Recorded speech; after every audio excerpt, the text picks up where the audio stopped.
Between March 12 and March 15, 1993, municipal departments, utilities, and transport operators across 26 states maintained standard winter protocols. The eastern United States had experienced heavy snow events before. Interstate highway systems, airport de-icing capacity, and regional power grids were designed to accommodate seasonal weather. Late winter storms typically followed predictable paths and durations. National Weather Service offices issued routine advisories. Commercial aviation scheduled normal operations. Electricity demand forecasts reflected typical March consumption. No widespread system suspensions were planned. The assumption was that existing infrastructure could absorb and process another cyclonic event within established operational margins. The eastern United States in early March operated under established winter norms. Average snowfall for the season ranged from 40 inches in northern states to trace amounts along the Gulf Coast.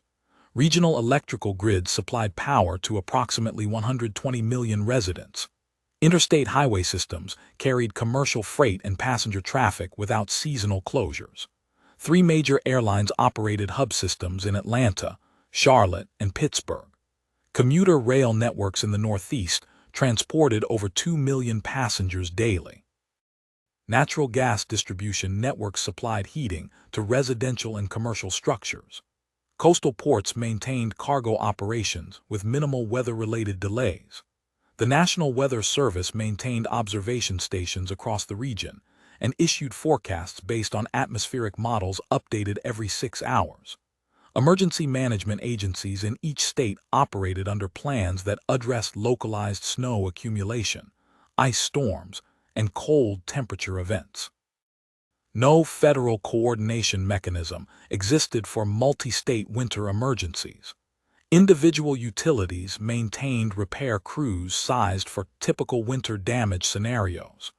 The baseline expectation was that March storms would be manageable within existing operational frameworks. On March 11, a low-pressure system formed over the Gulf of Mexico.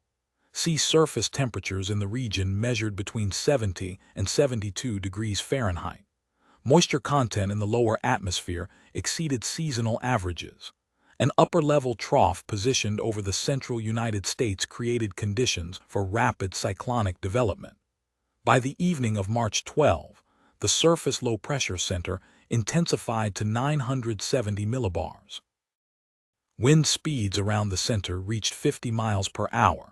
The system moved northeast at approximately 25 miles per hour.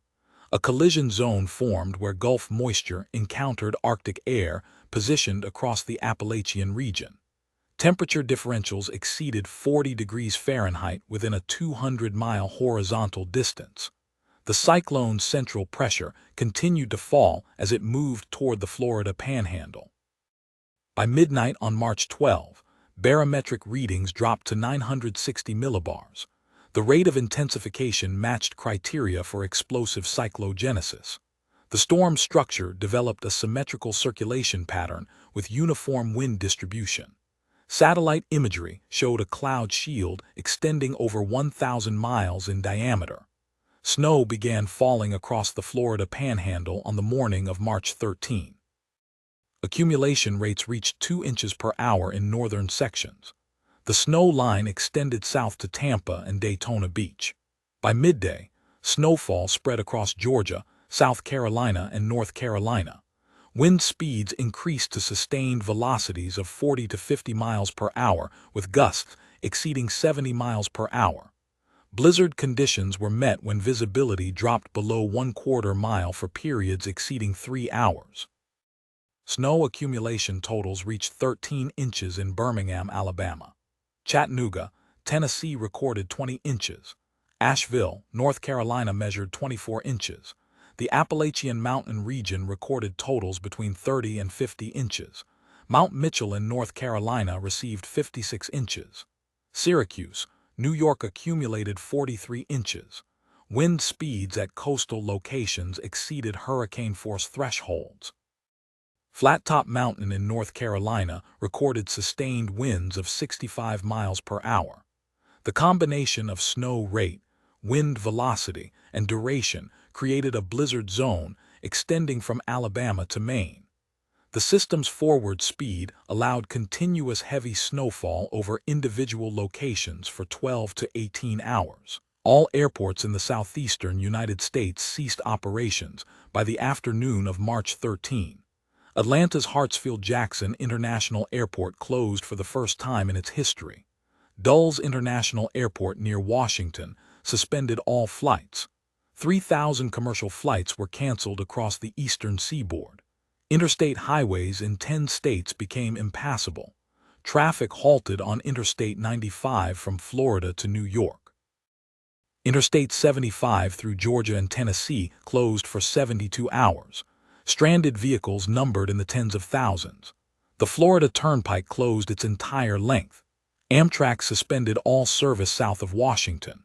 Regional rail networks in Philadelphia, New York, and Boston experienced delays exceeding 6 hours. Coastal ports from Jacksonville to Boston suspended cargo operations. Storm surge combined with high winds damaged port infrastructure. The Port of Charleston recorded surge heights of 12 feet.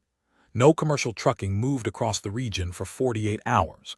Supply chains for food, medical supplies, and fuel ceased. The transportation network achieved complete immobilization across an area exceeding 1 million square miles. Electrical transmission systems began failing on the evening of March 13. Ice accumulation on power lines exceeded design load limits.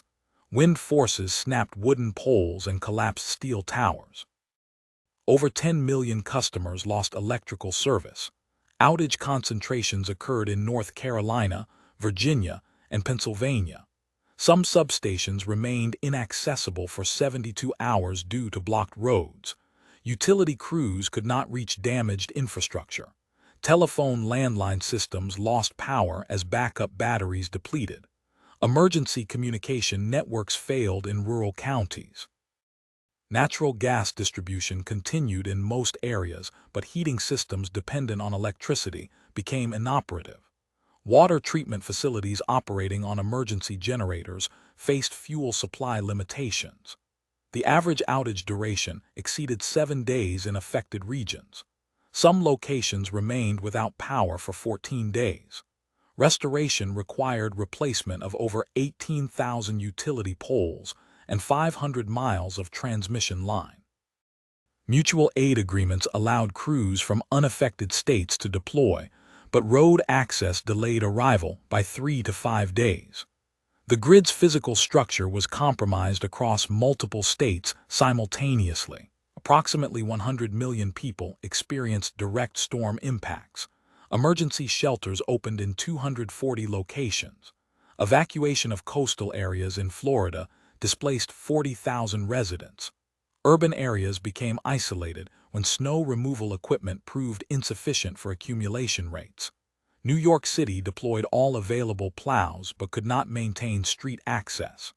Hospitals reported inability to change shifts as medical personnel could not travel. Dialysis patients missed treatments. Cardiac events occurred in individuals attempting snow removal. Hypothermia cases increased among stranded motorists. Documented fatalities totaled 270 individuals. Causes included traffic accidents, cardiac events, hypothermia, and carbon monoxide poisoning from improper heating. The storm's duration prevented emergency response in many cases. Rescue operations could not proceed until wind speeds decreased below operational thresholds for helicopters. The period of maximum immobilization lasted 60 to 96 hours depending on location. Economic losses exceeded $5 billion. Insurance claims numbered over 3 million. Electrical service restoration proceeded in phases based on infrastructure access. Priority circuits serving hospitals and water systems received attention first. Complete grid restoration required 14 days.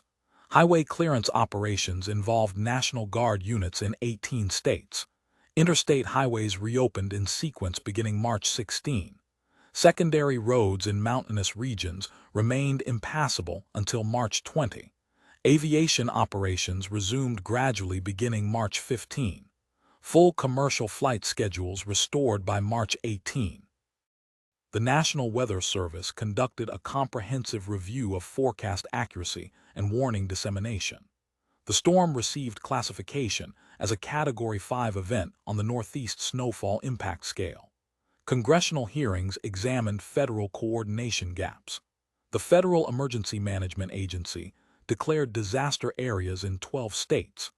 Documentation established the event as the most geographically extensive winter storm in 20th century United States records. Meteorological analysis confirmed the storm met all criteria for a superstorm classification. Official records designated the event as the 1993 storm of the century.